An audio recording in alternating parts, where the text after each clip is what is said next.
இருக்கிறது என்பதில் தான் இந்த சமூகம் கவனமாக இல்லை என்று நான் கவலைப்படுகிறேன் என் குழந்தைகள்.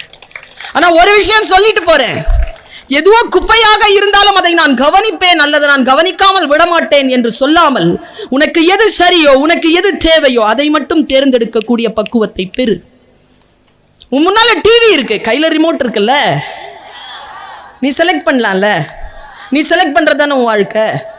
நிறைய பேர் நான் பார்த்துருக்கேன், இந்த கிளாஸ்ல இப்போதானே ஆரம்பிச்சிருக்கு, ஸ்கூல் திறந்தாலே போதும்னு இருக்குது. ஸ்கூல் திறந்து ஒரு 3 மாசம் ஆகட்டும், நீ வேற லீவ் விடுறது கூட பெரிய விஷயம் இல்லை பாப்பா. அதை விட ஜாலியான ஒரு மேட்டர் இருக்கு காலேஜ்லயே ஸ்கூல்லயே.